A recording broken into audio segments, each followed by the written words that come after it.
Today I come before you requesting an additional $1.5 billion to fund our defense priorities. This Guy's Garage. Like and subscribe. It's been 8 years, and we've seen $10 billion in money that was supposed to be spent on our Canadian Armed Forces lapse and not get the equipment that we need on time. We know that you're cutting $1 billion from the budget right now. And you look at where you projected your SSE spending to be at, it's $25 billion under where it's supposed to be at by this point in time. This year alone, you're underspending SSE by $6 billion. And, you know, that really talks to the underinvestment in our Canadian Armed Forces. We just all saw the video from Admiral Topshee talking about the condition of our Navy. It's going to be another 15 years just to replace our frigates. That we've got these new AOPs, but we only can take one out at a time because we don't have enough sailors to man them. So something's got to give. So, Minister, I'm wondering, can you tell us, are we pulling out of the Indo-Pacific with our frigates if we don't have enough manpower? Are we no longer going to participate in the Maritime Task Force under NATO? Yeah, well, first of all, let me just speak to, if I may, Admiral Topshee's video, which I think was frank and very important explanation of where the Royal Canadian Navy finds itself currently. We have already committed significant resources to replenishing our fleet. The Harvard-class frigates are coming to the end of their life, and we have undertaken contracts to replace the Arctic patrol ships and the surface combatant ships, but it's going to take time for them to be delivered. And Admiral Topshee expressed his concern about the need to continue to maintain the Harvard-class ships and to ensure that we have the personnel that we need to staff them as they undertake the important missions to which they are assigned. So the Navy aside, we know the condition of it, and we should be getting ships built quicker, and we're going to be waiting 15 years to replace the Halifax-class frigates. The RUSI report, the Royal United Service Institute, came up with their report on the Canadian Air Force fighter jets, and they're saying we're down to 56 pilots, that we cannot maintain to operate a NORAD and NATO mission. One of your predecessors, Mr. Sajan, went out there and bought a bunch of used Australian fighter jets. We got 88 aircraft supposedly, but we don't have the pilots to fly them. Are we going to be withdrawing from NATO and doing any air policing?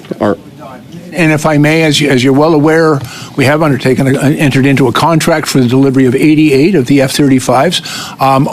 Just last week, we also announced the procurement of up to 16 new P-8s for multi-mission aircraft. In my conversations with General Kenny, he's been very clear that the acquisition of these new aircrafts, both the multi-mission and the new fighter aircrafts, really creates an opportunity for him to turn around the challenge that they have faced in recruiting and training new pilots. It's an expensive proposition. We talked about the cost of training these pilots, but we remain committed to it. We are acquiring the aircraft that the Royal Canadian Air Force needs, and the newly acquired aircraft will create new opportunities for us to meet our recruitment, training, and retention goals. And no, we are not withdrawing from any missions. And in fact, Mr. Bevan, I believe sincerely these new acquisitions are going to enable us to fulfill our NATO commitments and to do the important missions that we're obliged to do. But we also know that we're not getting the F-35 fleet in full operation until 2032. So we don't have the pilots for the CF-18s. We know that the training in Canada has been wound up, that we're going to be relying on the United States to train our pilots, and they have a backlog of their own pilots plus other allies to get through their own system. So we aren't going to be able to address the pilot shortage quickly enough to deal with the threats. The war is not going to wait for us if things continue to escalate on the global scene. I would always invite General Kennedy to speak for himself, but he has assured me that they continue to be able to be fully operational with our fleet of F-18s, and they will continue to support that fleet until the delivery of the new F-35s. It is not without its challenges, and I think this committee in particular has canvassed the issue of recruitment and retention of the very best and the brightest the Canadian Armed Forces needs. we're making investments in the Air Force, we're making investments in the platforms, but also in the training and equipment, the maintenance and supply for the armed forces. I look at the supplemental estimates, and I look at the budget, and I look at the economic update from a couple of weeks ago. There appears to be $1.5 billion less in it for Ukraine and for Operation Reassurance. So are we backing off on our support for Ukraine? Because it's definitely less money than what we've given them in military aid. That's an extraordinary question coming from you, Mr. Well, I want to see more. What's that? And I want to see more, but we're seeing actually a reduction. Well, and you'll have every opportunity to continue to support more, because that is the work that we are doing. Canada has so far committed $2.4 billion of aid to Ukraine, and we've been delivering on those commitments. Our most recent announcement was for 50 additional LAFs and medical armored medical vehicles for Ukraine, and we're working very closely with GDLS in London to ensure that the production of that is accelerated and those vehicles will be delivered as quickly as possible to Ukraine. But there has been no abatement or easing of our commitment to Ukraine, and we have been continuing to deliver. As a matter of fact, just about a week and a half ago, I announced the delivery of nearly 11 million rounds of ammunition to Ukraine, also with assault weapons and other winter equipment that Ukraine said they needed from us. When they ask, we deliver. Thanks, Mr. Chair. And I want to take us back, Minister, to the Ukraine support that you referenced in your opening statement. You talked about the $500 million that's included in the budget and some additional supports. And of course, we know that our government has been doing and investing in many areas, and that includes support for 200,000 Canadians that have been displaced by the illegal war in Ukraine, that have made their way here to Canada. That includes the long list of sanctions that were included in the Special Economic Measures Act, and of course, the previous support that we've provided in budgets since the start of the war. And one thing that I've noticed domestically is a slippage in the support for the Ukraine community, and of course, the Ukrainian president, his government, and his soldiers. The leader of the opposition has sent out a directive to his party to halt support for Ukraine. We noticed that recently with the Canada-Ukraine agreement that was referenced by my colleague. Mr. Chair, that's a complete misrepresentation. We're not voting for a carbon tax. We still support Ukraine unequivocally, including giving them more weapons. And as a matter of fact, if you look at the budget here, military aid going to Ukraine has Mr. Chair, declined the issue is they make in the comments. next 3 years. They can dish it out, but they can't take it when it comes back the other way. So that's the problem we have with the people on the other side of the table. Point of order. So be it. I'll give you the numbers. Order. Point of order. This is not a point of order. This is a point of interruption. No. Mr. Collins has the floor. Misleading. You got another point of order? This is a point of order. Have you got another point of order? Yes. What's your other point of order? Point of order is that this member has misled the committee. That's that the is same a point of order I've already ruled on as a point of interruption. Mr. Collins. Thanks, Mr. You have Chair. the remaining. So, Minister, I'd like to get back to the support for Ukraine. Of course, we've done everything we can, and we're seeing slippage on the other side of the table in terms of the lack of support.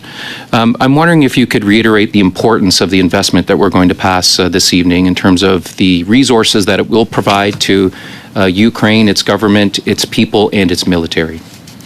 Yeah, thanks very much. To take you through some of it, for example, we're requesting $49.85 million to reinforce Canadian support for Ukraine through Operation Unifier. And since, for the last 8 years, we've actually been able to train through Operation Unifier nearly 40,000 members of Ukrainian armed forces. And in my conversations with the defense minister from the Ukraine, he has said that training really was key to their survival in the early weeks of the war and to their continued success in fighting back the Russian illegal invasion of their country. We know that training has continued to modify. It includes such things as sapper training, for example, to deal with mines in that area. We are contributing as well. Canada's contributing fairly significantly to the F-16 training that's going to be taking place in Poland. We've been working very closely with that. In addition, the money that we have earmarked into these supplements, approximately $500 million for the Ukraine, will also enable us to provide them with the munitions that they are asking for. There's a wide range of artillery munitions and other munitions. We've also contributed and will continue to contribute financially to air defense systems for Ukraine. We are part of a number of important NATO coalitions, which is providing support to various initiatives to Ukraine. I think most importantly, we're listening to them, we're working with them, and when they ask us, when they said, for example, we're going into a winter campaign, we need winter uniforms, we need winter tents, we need warm weather clothing. They said they needed ammunition from us. They were very explicit on what they required, and we responded to their request, and we've been able to deliver it to them. And another thing I would also like to mention is Canadian Armed Forces also have brought their aircraft to bear. They're working out of Prestwick, and they have been able to transport tens of millions of pounds of material, not just from Canada, but from our allies, to get it to Ukraine, to get it to their front lines, to get it to where they need it. We're going to continue to support them in every way possible, and we're going to, that support really, it does as a result of listening to what they want. We've also, and I was just having a conversation, one of the things we've heard very clearly is the need for ammunition. By the way, I'm hearing exactly the same thing for the need for ammunition for the Canadian Armed Forces. Just today, we've now ordered more than 4 times as much ammunition for next year as this year, because we know that the Canadian Armed Forces needs it, and we know that the Ukrainians are going to need it, and we're going to make sure we've got it so that we can provide it.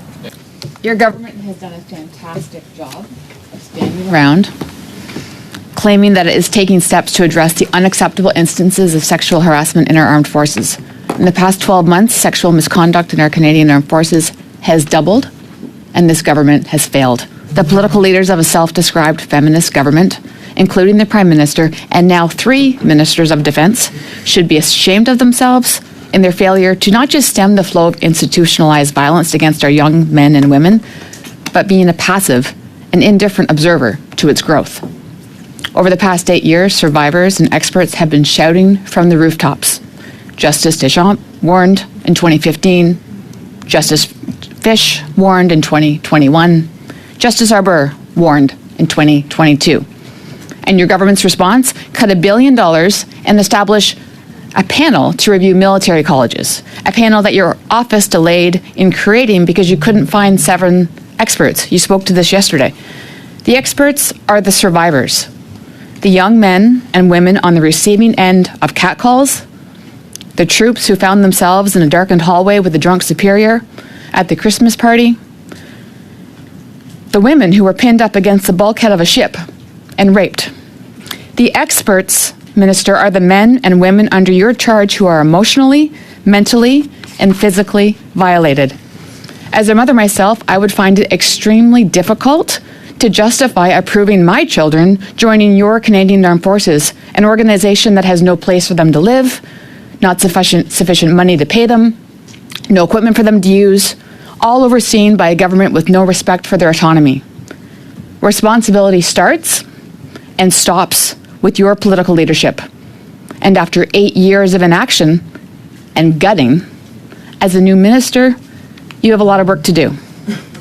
So on top of the $1 billion cuts, Minister, why has your government, despite allegedly taken steps to address sexual misconduct, allowed instances of sexual harassment to double, Minister, in a single year in the CAF?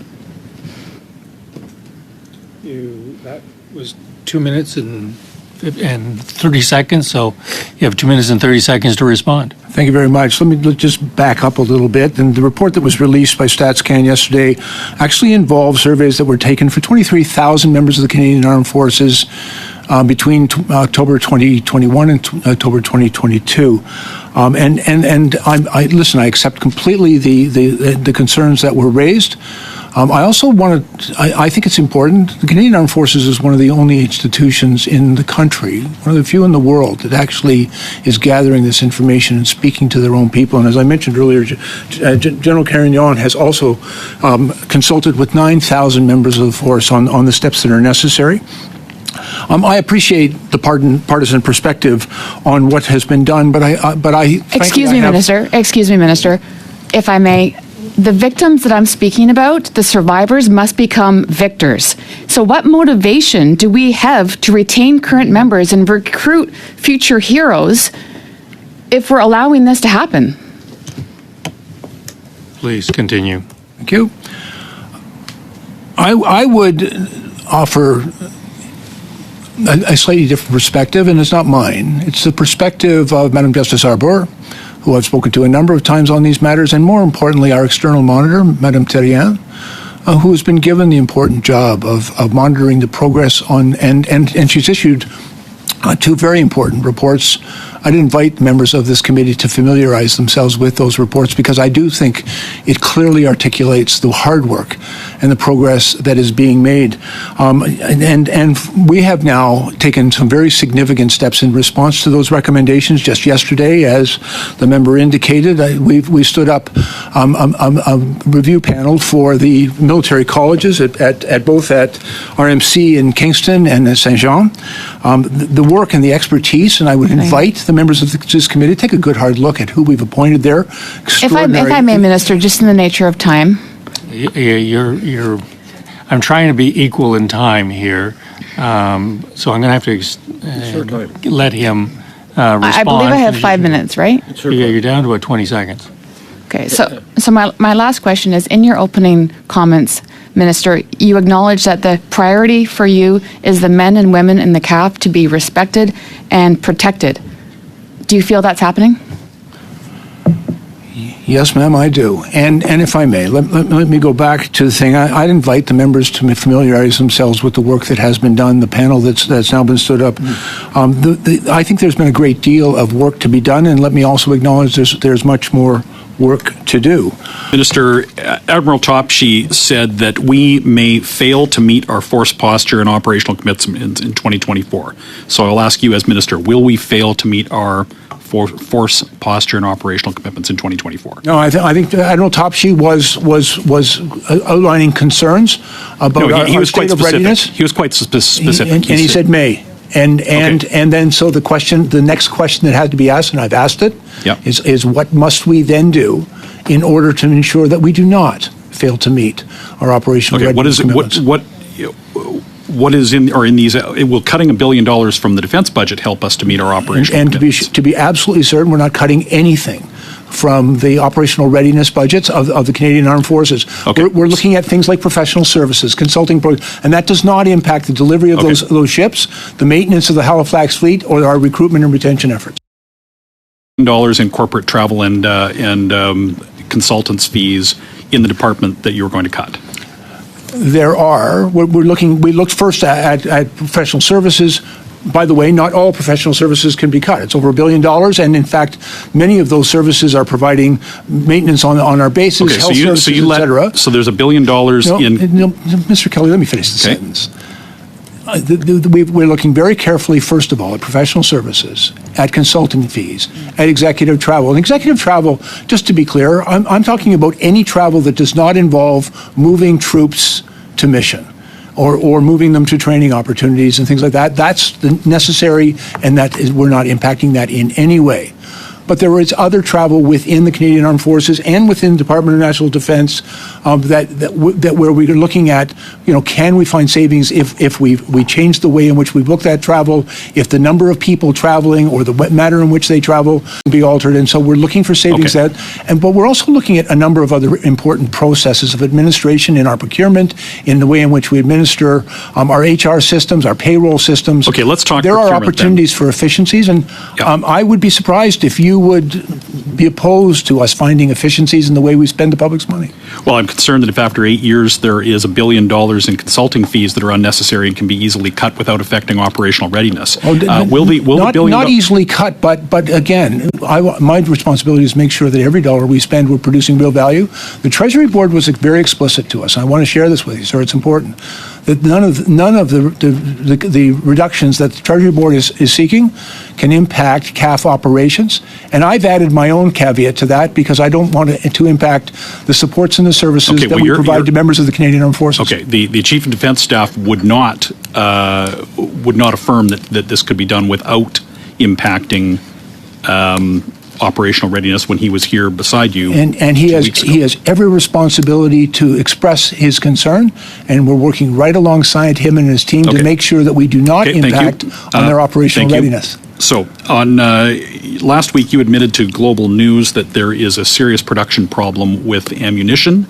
On September 28th, General Eyre told this committee that no new ammunition production, there has been no increase on ammunition production, particularly 155 millimeter shells since the war, since the invasion. I mean, the war in Ukraine has been going since 2014, but the invasion, which is a year and a half ago now, you just told this committee that there is you have increased the ammunition order by 4 times.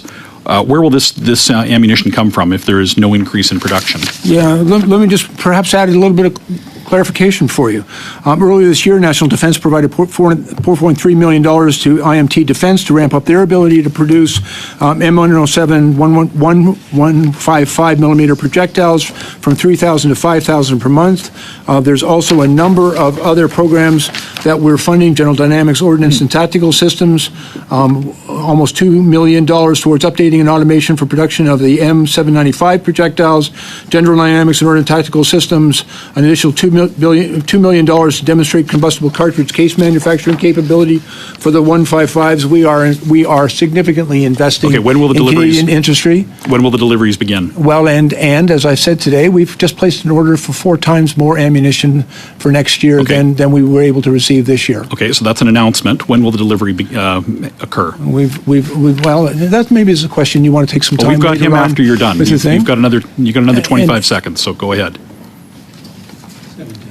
It's been ordered for delivery next year. It'll be delivered next year.